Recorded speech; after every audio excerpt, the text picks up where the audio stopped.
Chapter 5. Kosovo now. The time had come. I mounted up, climbed into my driver's cab and flicked the power switches on my driver's instrument panel before flicking the starting motor and powering up the engine. The 17.4-litre engine roared and seemed almost as excited as I was. This was the big moment. We were about to liberate a nation from oppression, and the whole world was watching. The radio was full of chatter as we made our way along the main road to Pristina. This was a beautiful city, full of history and culture, and could have been any number of cities in Eastern Europe. But something was amiss. Where were the people? This city was a ghost town, and the only signs of life were the odd stray dog. Bullet holes decorated the fronts of all of the buildings, and burnt-out cars littered the streets. This was something one might expect from the apocalypse, and it certainly felt like it was just that. There was an eerie feel about our presence there. As we cautiously patrolled through the abandoned streets, Soldier B and Wade observed from the top of the turret for any hostilities. But there's nobody around. Pristina was deserted. It was a ghost town. It was only 0900 when we eventually came to a halt at the north of the city at the junction of the historic Ottoman Jamia al-Lapid Mosque. 10 Platoon had led the way through the city. At this point, I remember thinking to myself, where the hell is everyone? Then the order came across the radio for us all to go firm and to replace our helmets with berets.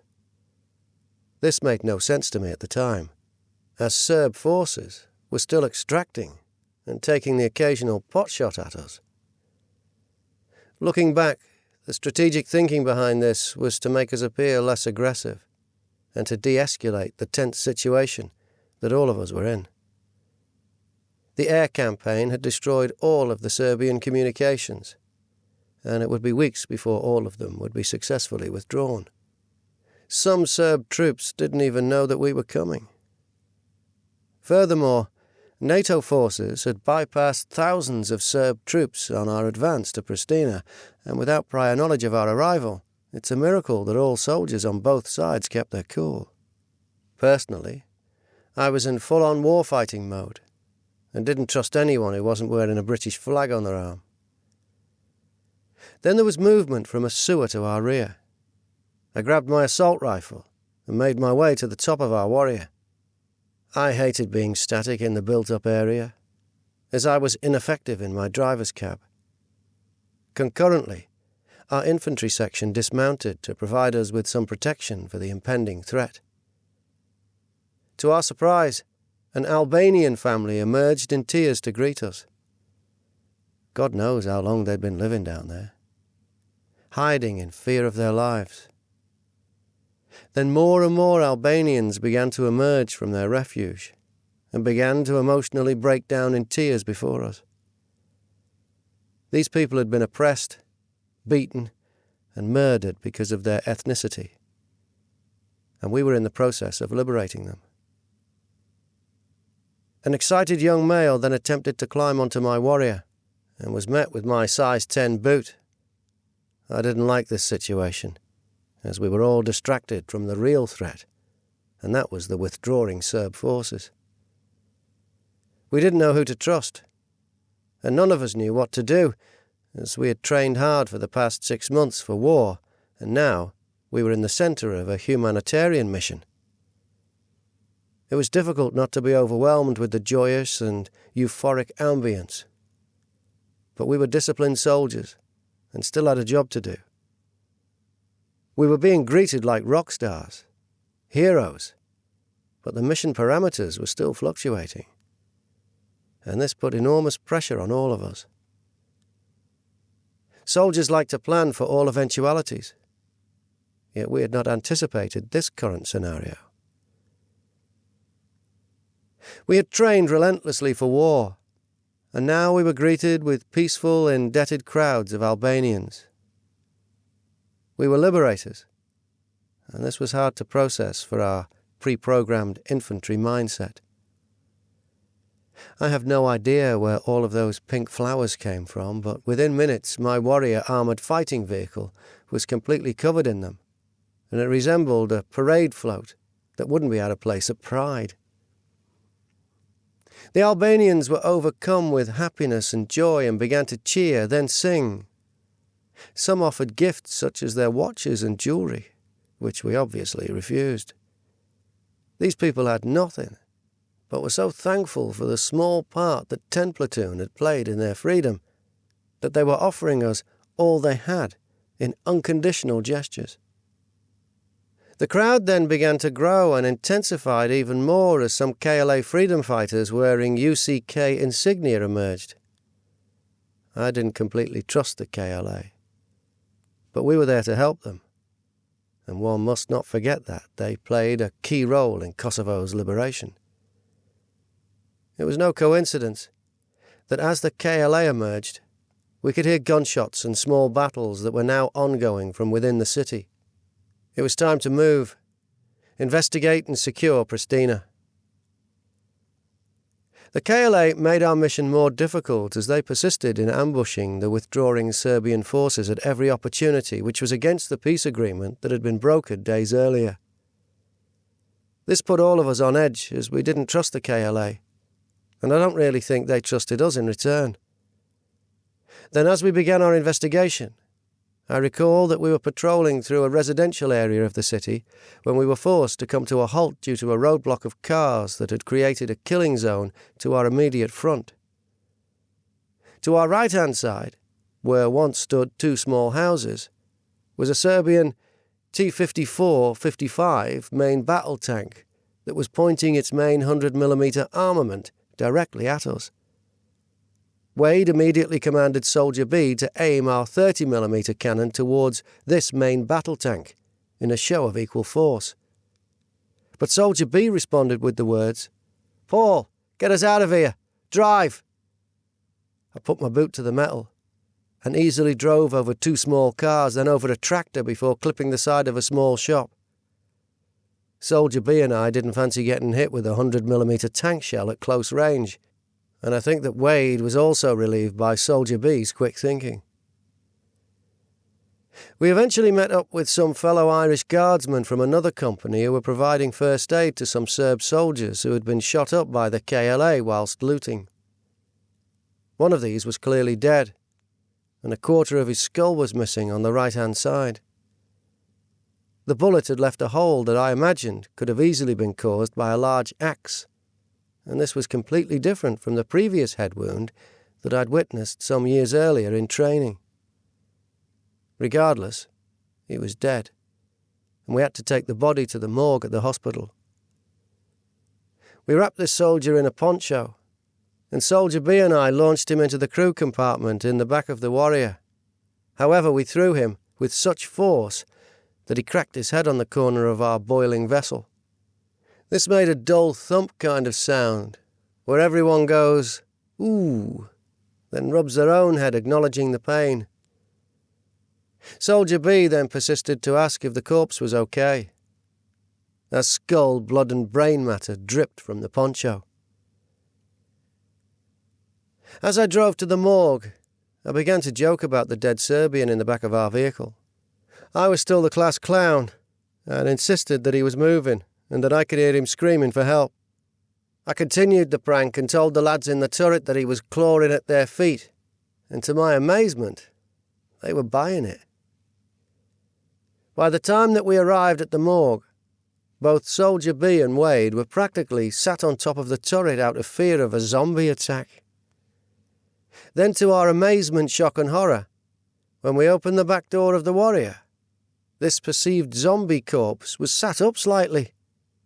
Soldier B apologised again for cracking his head off the corner of the boiling vessel, as I fixed my bayonet to make sure that he was actually dead. Now even I believed in zombies. Talk about a joke backfiring.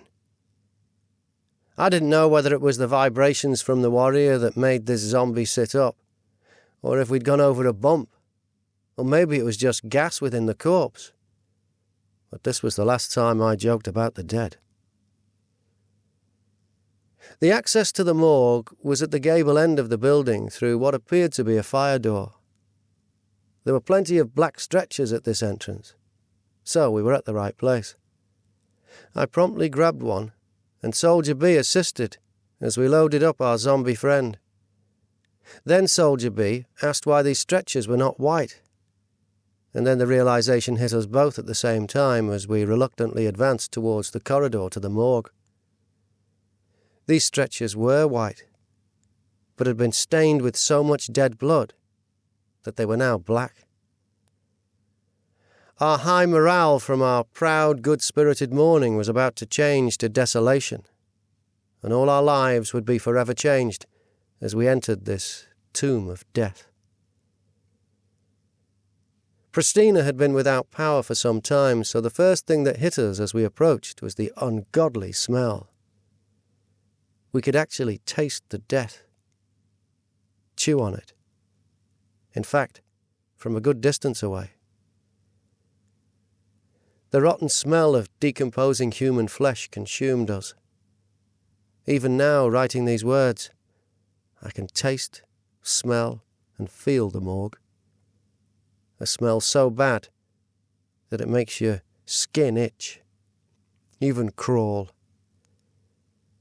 The temperatures were well over 30 degrees Celsius that summer, and both sides of the corridors were lined from the floor to the ceiling with mainly women and young children. This left a narrow walkway only a few feet wide, so I kept my head down and tried my hardest not to look to my left and right. But I just couldn't help myself. These people had not died from natural causes. They'd been beaten, mutilated, raped, tortured, and murdered. Some were missing limbs, whereas others were burnt, or just too badly decomposed to observe their wounds to determine how they actually died. I was gagging on the smell and my eyes were watering, and I just wanted to run out of there and scream. But we still needed a place to dump this corpse. Eventually we found a widening where some doors were, and we sat down our zombie Serb. Then, almost like a moth to a flame, in my direct eyesight, there was a 10-year-old boy decomposing right in front of me. His chest cavity was non-existent, black, and was full of maggots eating away at him. I could only imagine what had inflicted such a wound.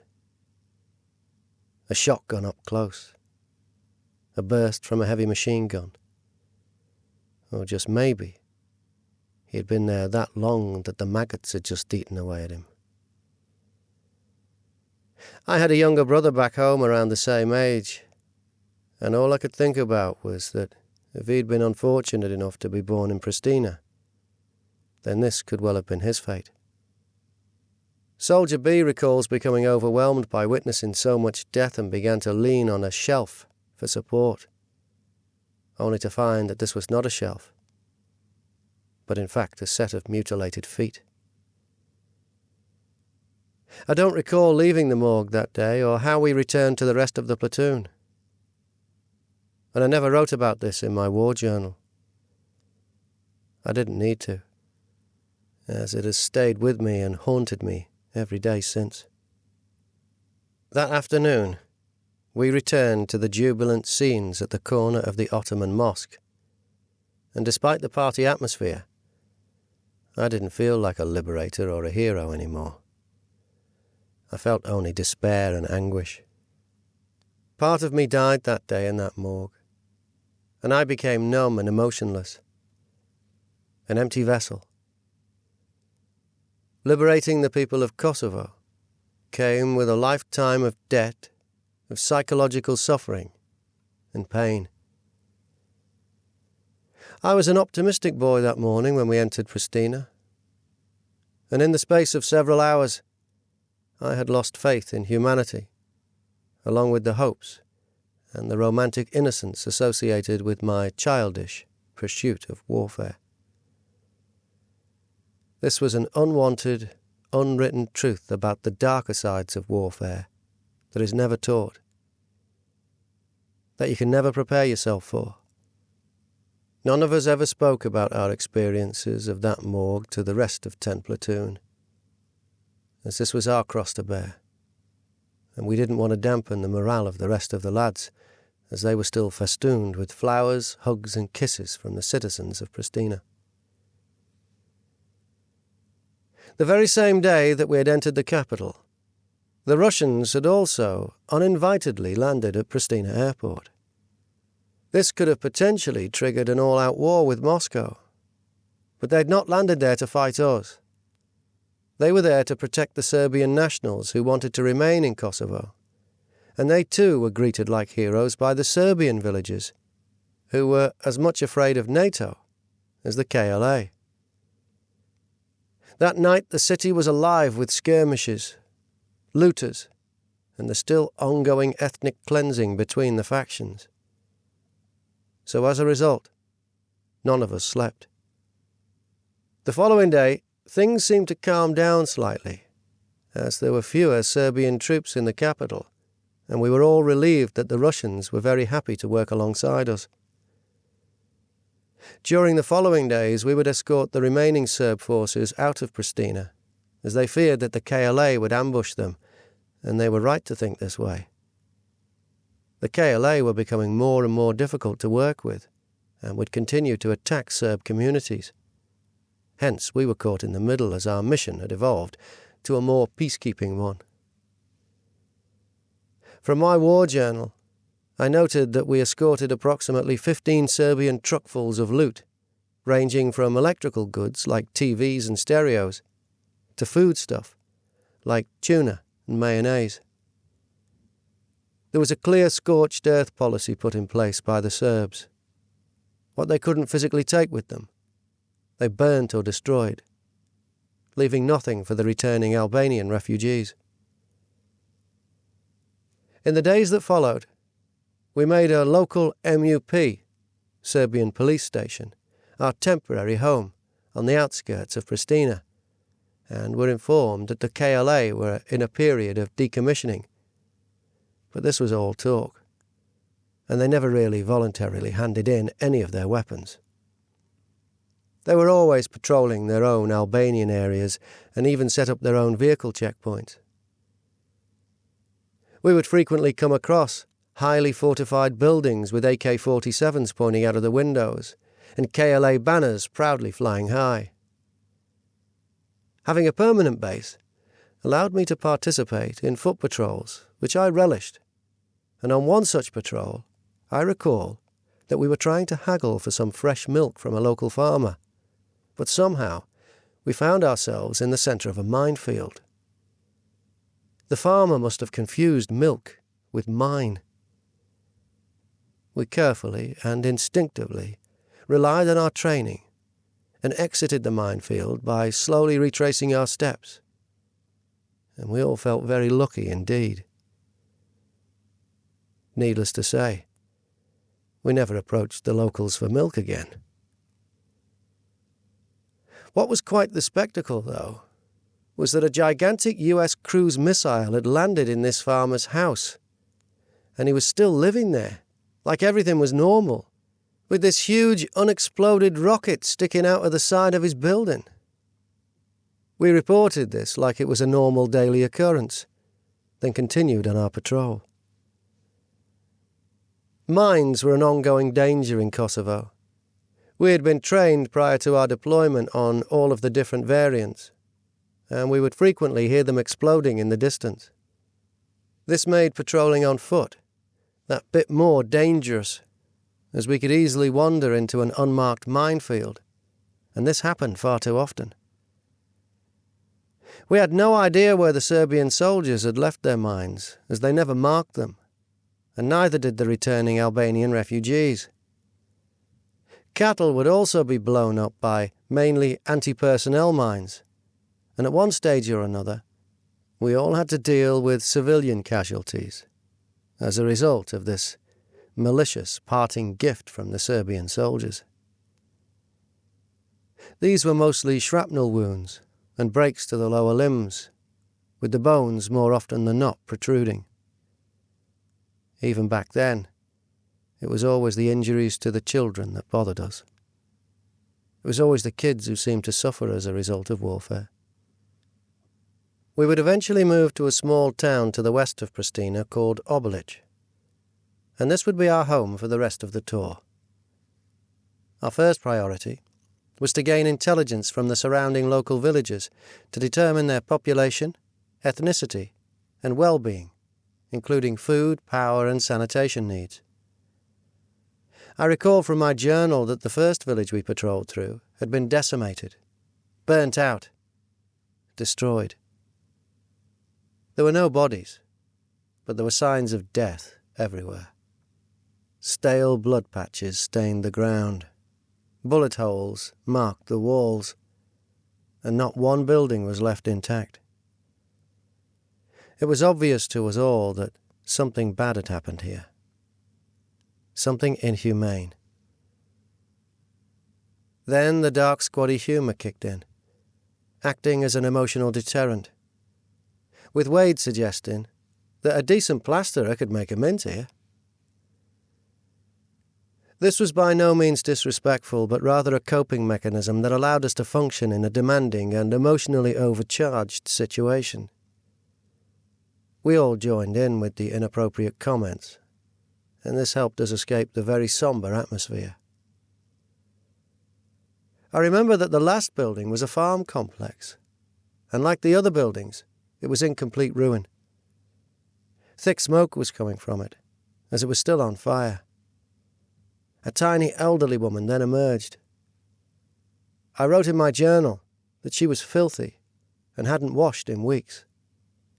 Her clothes were not her own, and her shoes were several sizes too big. This distraught elderly lady immediately broke down in tears and collapsed in front of us, and we knew very little of what she was saying, but we didn't need to. It was clear that she was explaining what the Serbs had done to her village. Then, from the surrounding hills, a small number of villagers emerged and tearfully greeted us. From my journal, I noted that they were so welcoming and modest. These people had lost everything, but somehow were still able to offer us hot drinks and bread. We gave the children boiled sweets and chocolate, and provided the villagers with our spare rations.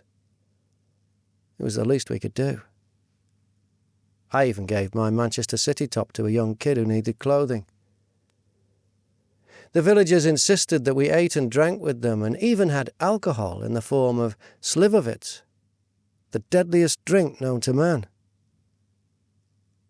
I am still to this day humbled by the hospitality that we received from the Kosovo people at a time when they had lost everything and had nothing. We would frequently patrol through countless villages, and this pattern of destruction and death became our daily norm, especially around the town of Obilic. Obilic was a multi-ethnicity industrial town, and is best described by Major Bridge, the commander of D Squadron, the King's Royal Hussars, who explains the cultural makeup in the following statement. One could not be bored. Almost unique in Kosovo, the Irish Guards battle group still had large populations of Serbs and Gypsies as well as Albanians. D Squadron Group's area of operations was perhaps the most multi-ethnic of all. There was sufficient of each ethnic group to make them prepared to continue to struggle. The clashes between Serbs, Albanians and Gypsies, not forgetting Turks and Muslim Slavs, would keep us busy for the remainder of the tour. Incidents involved murder, grenade attacks, drive-by shootings, and the occasional riot. Obilic was indeed diverse, and this made our job even more unpleasant. From my diary entry on the 26th of June, I documented that we had returned to our village in our area of responsibility, and we were devastated at what we found. There had been reports of gunshots targeting the gypsy-occupied village the previous day. The gypsies' village consisted of poorly constructed buildings, and the sanitation ran directly through the main street. They had power, and we would always clip these makeshift cables with our warrior vehicles' antennas when passing through. The children would always greet us, and we would give them boiled sweets and rations, as they had nothing. On our previous visit, Wade had lost it when he'd caught some gypsies looting other gypsies' homes, and he really gave them a mouthful. This was the only time I saw Wade ever lose his cool. We didn't need an interpreter to get our point across, and although this was just a bollocking, these gypsies had genuine fear in their eyes and expected to be shot.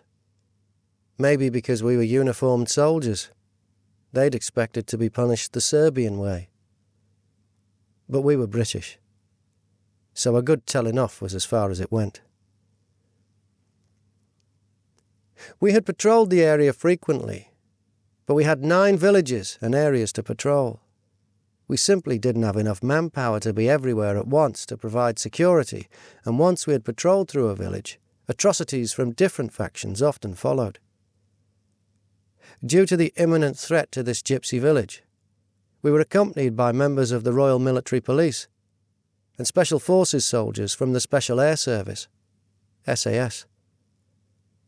We had patrolled this village in the early hours of that morning, but on our return at first light, we could see thick smoke at a distance and realised that the village was on fire. As we drove closer, we were all aware of what had happened in the several hours that we had been elsewhere. As we approached, the smoke became thicker, and we were greeted with the stench of burning flesh, the smell of death. As we patrolled through, the dismounted infantry checked the remains of the buildings that were still burning and reported gypsy corpse after gypsy corpse on the radio. The buildings that were left standing were now full of bullet holes, and all the windows had been smashed. Blood was everywhere. The gypsies had been massacred. We didn't know who exactly had committed this atrocity, but intelligence from our accompanying military policemen informed us that it was conducted by Albanians. We never found out whether this was returning refugees, or if it was, in fact, the KLA who were responsible for this massacre, and nobody was ever held to account. From my journal, I logged how we had to return back to the morgue with these burnt gypsy bodies, but I have no recollection of this, and my journal entry is brief. However, I wrote how I couldn't comprehend how people could do such atrocities to each other. I logged that the returning Albanian refugees were initially saddened at seeing their homes, livelihoods and possessions obliterated, and their friends and family members murdered at the hands of the Serbs. Their sorrow was justifiably turned into rage towards the remaining Serbian villagers, and now, as peacekeepers, our role was to protect the Serbians from the wrath of the KLA and the returning Albanian refugees. Once we became settled in Obilic, we would rotate our patrols in and around the key infrastructures of the factory, power plant, quarry and coal mine. It was at the power plant that we had our most dangerous brush with death to date. But this would come from within. 10 Platoon was being used as a battle group asset, and wherever there was trouble or tensions, we were deployed to assist. For the first 2 weeks in Kosovo, none of us had very much sleep, and this fatigue would eventually take its toll. Drivers were throwing tracks from their warriors, and soldiers were falling asleep on guard, and this was blatantly due to fatigue and operational burnout. Then, after yet another night of continuous patrols and limited sleep, on leaving the power plant for yet another village protection patrol, I heard a loud bang and screams from the back of my warrior. I instinctively opened the back door, using the button next to my driver's instrument panel, anticipating the worst, grabbed a field dressing from my med kit and scrambled over the top of the Warrior to the rear. I had expected blood everywhere, as by now it was obvious that one of the infantry dismounts had accidentally discharged his rifle in the confined space of the crew compartment, where 7 soldiers were crammed in like sardines. We were passing another section and crew from 10 platoon when this event happened, and it soon became evident that Guardsman Chambers had a negligent discharge, ND, and had accidentally fired his weapon, narrowly missing another soldier's face in the process. When I arrived at the back of my vehicle, the dismounts were all dazed and confused, and Butch, a driver from the 110 crew, had Chambers pinned to the floor and was screaming at him. We were all physically and emotionally shattered, and we could have quite easily taken our frustration out on Chambers. And Soldier B remembers that is precisely what I did. On inspecting the interior of my vehicle, it soon became apparent the bullet had penetrated several of the 94mm light anti-tank weapons. These warheads were designed to penetrate the armour of main battle tanks, and it was a miracle that they had not detonated, as everyone close by, including our sister section, would have been annihilated. As a consequence, we were now grounded until these powerful explosive rockets were deemed safe. Within hours, 2 soldiers from the Explosive Ordnance Disposal, EOD, arrived, and would later explain how fortunate we had been, as the bullet had narrowly missed 2 of the lethal warheads. As a result of this near-fatal incident, we were given some stability and routine, with a 3-day patrol cycle, followed by a day of administration and vehicle maintenance. We'd all been working 24/7, and were at breaking point, and there is only so much the human body can take. I've always been a firm believer that out of every experience, good or bad, you have to take something positive away. For 10 platoon, this near-death experience brought us stability and routine, which meant sleep, and this was a positive outcome. There are many events that happened in Kosovo that I've chosen to forget. One such event is when I went for a swim in a small lake. We didn't have any showers, so this was one of the few ways in which you could keep clean, and we had randomly come across this lake whilst on a routine foot patrol. Frank was the patrol commander, and we'd all agreed that on such a hot summer's day, a swim was in order. However, this would be conducted in a 50-50 split, and whilst half of us went for this refreshing swim, Frank and the remainder of the patrol would provide cover from the high ground close by. As much as I would still like to deny the events that occurred on this day, they have been verified by several other members of 10 Platoon. Once Frank was in position on the high ground, he could clearly see that we were not the only ones using this lake, and that, in fact, it had been used as a dumping ground for bodies.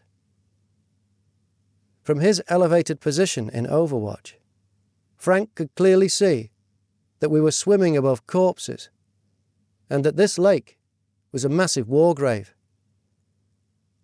I still deny that this ever happened, or maybe this is just my subconscious protecting me from this memory and the associated trauma. Frank and I, to this day, still continue to agree to disagree on the matter.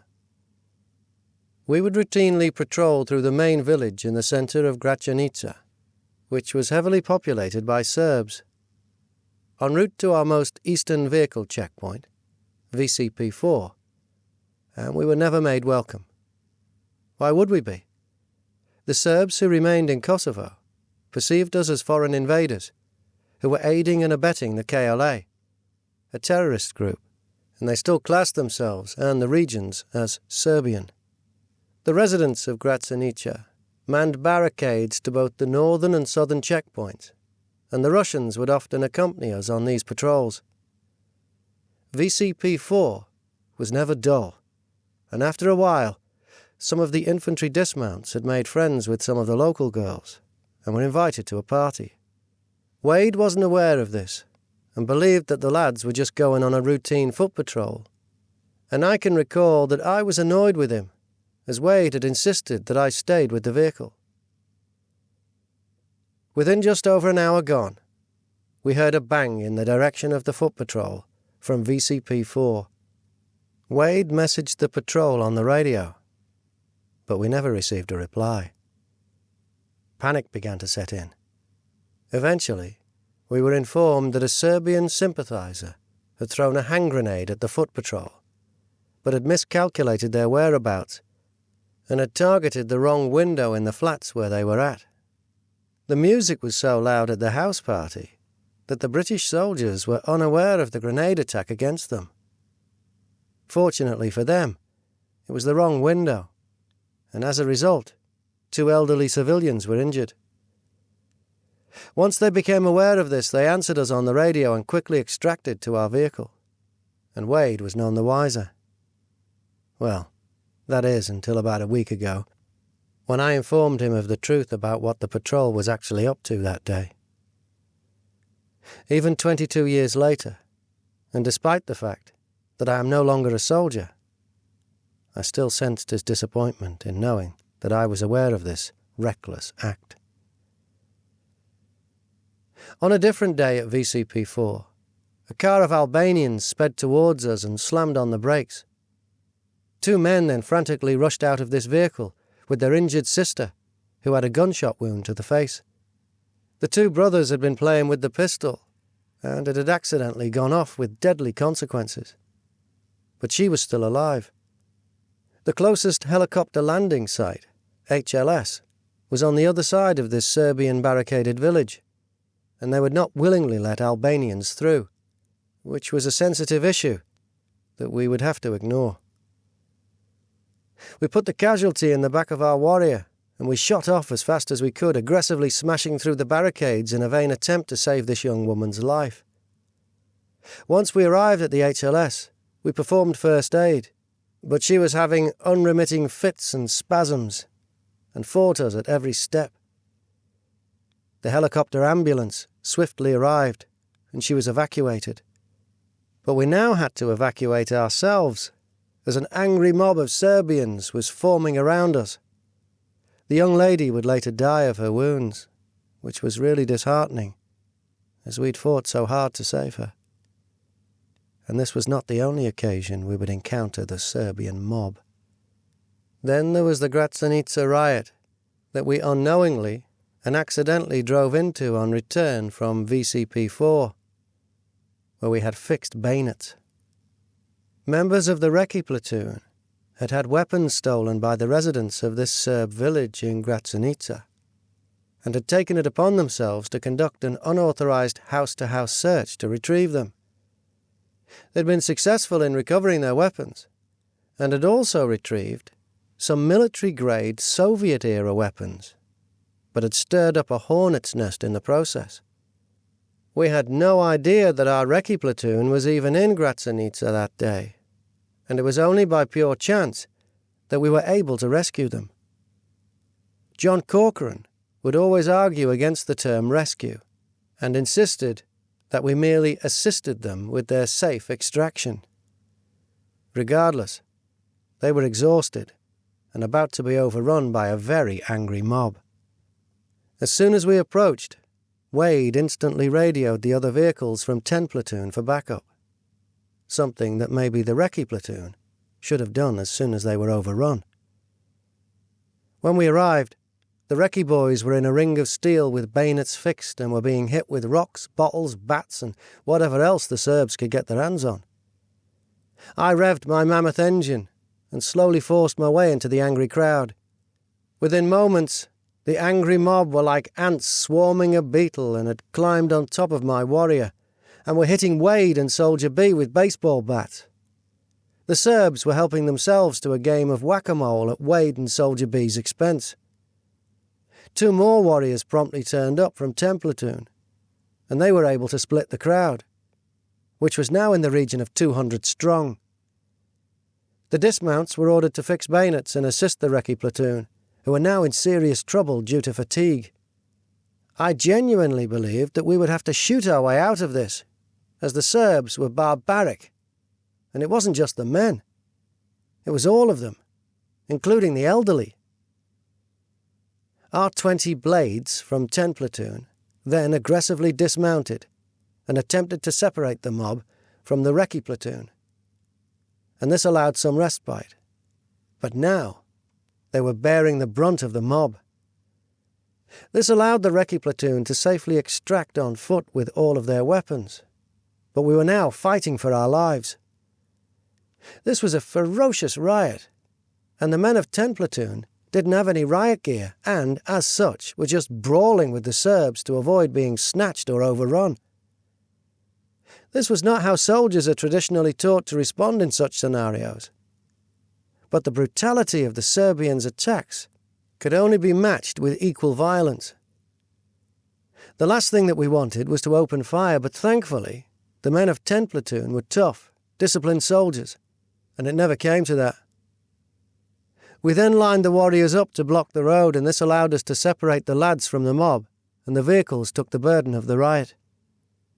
Once safely past the barricades, the mob dispersed, and we were able to extract to the factory for some rest and repairs. More riots would follow, especially in the aftermath of funerals, and we would eventually be provided with riot gear, which made managing these situations that little bit easier.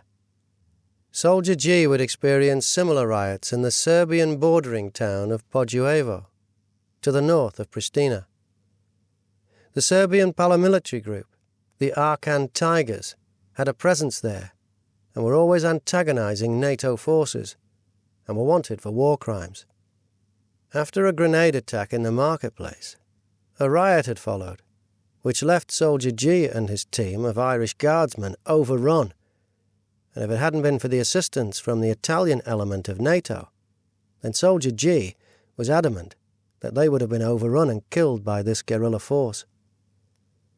These types of riots were terrifying to be part of and happened all too often, especially surrounding funerals.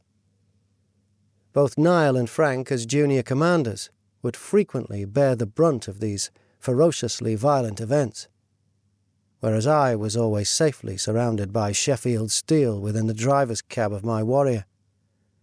I suppose this was a perk of my delayed promotion. The last engagement in Kosovo came when we were living in the Obilic football stadium. I recall that it was the middle of the night, and we were being engaged by sniper fire. We were a skeleton crew, less than section strength. But I was able to locate the firing position and encouraged other guardsmen to accompany me on a stalk. We crawled for over 50 metres, using a nearby concrete wall as cover before reaching the firing point of the sniper, which was a 2-storey building, 10 metres to our left. After a short, quick dash through the open ground, we clinically entered the ground floor of the sniper's building, ensuring that we were covering our arcs and checking the corners before making our way to the stairs. My heart was beating fast, and I switched my rifle to fully automatic as we cautiously made our way up the stairs to the first floor. I wasn't out of breath or tired, but my heart was beating like never before with adrenaline as we cleared each of the upstairs rooms. The sniper had extracted, but his empty cases remained. We had found the firing point, but he or she was still at large. However, this sniper would be someone else's problem, as our time in Kosovo had come to an end. On our return to Germany, no consideration was given towards our poor mental well-being, and no counselling was ever offered for that matter. Post-operational stress management was foreign to the British Army at this time. Soldiers in the 1990s dealt with their emotions like men and drank themselves into oblivion, and this was an accepted practice throughout military culture. I had opted not to fly back with my brothers from 10 Platoon, and instead volunteered to sail back on a ship from the Royal Fleet Auxiliary, with all of the armoured vehicles. This 5-day cruise had given me time to reflect on our time in Kosovo. However, despite my best efforts, I was still reliving that day in the morgue. I was having difficulty processing all of the needless death, the very worst of what mankind has to offer, with all of the ethnic cleansing that we had witnessed. Over time, most of these horrific memories began to blur and disappear into my subconsciousness. And if it wasn't for my own personal journey, they would have been lost forever. A US State Department report from November 1999 acknowledges that the UN Security Council had received reports that more than 11,000 civilians had been killed and were scattered in 529 reported mass graves and killing sites in Kosovo. Furthermore, 1.5 million Kosovo Albanians were forcibly expelled from their homes, and these were, more often than not, burned to the ground.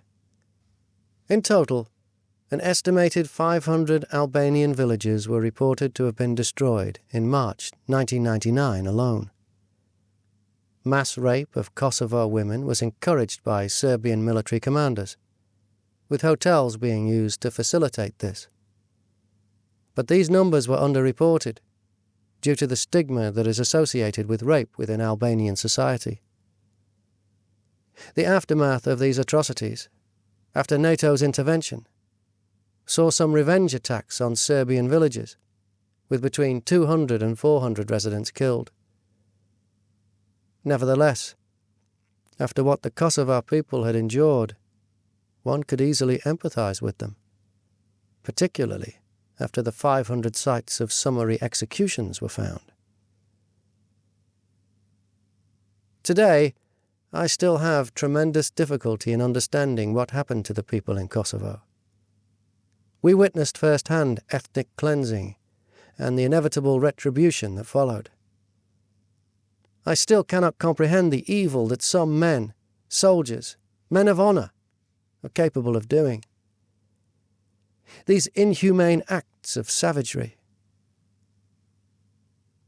One thing always stands out throughout my horrific ordeal, though, and that is the kindness and generosity of the Kosovo people. Even when they had nothing, they would offer us everything, and always made us feel welcome. And this gave me a glimpse of hope for the future of humanity. In the years that followed, I would become distant and machine-like and more withdrawn. I began to drink heavily to the point of blacking out and not remembering the previous evening's events. It was easy to hide my underlying pain, as many other soldiers at the time were doing exactly the same thing. The military machine didn't care, as long as come 0800 hours, you were on parade and ready to put a shift in. After the tour, I finally completed my junior non-commissioned officer cadre and came top out of all the Irish Guardsmen. I had previously accepted a posting to the Army Training Regiment as a personal administration instructor, and I was looking forward to the new challenge. I was offered the opportunity to join the battalion on a centenary trip to South Africa and to complete my next promotional course within a year as a reward for my hard work. The only caveat was that I had to turn down my posting to the UK and remain in the battalion. However, my mind was made up, and I just wanted to get away from everyone and everything that reminded me of Kosovo. My only drive was to remove myself from everything and everyone that reminded me of the true cost of war, the avoidable casualties, the preventable deaths, those mutilated civilians in the Pristina morgue.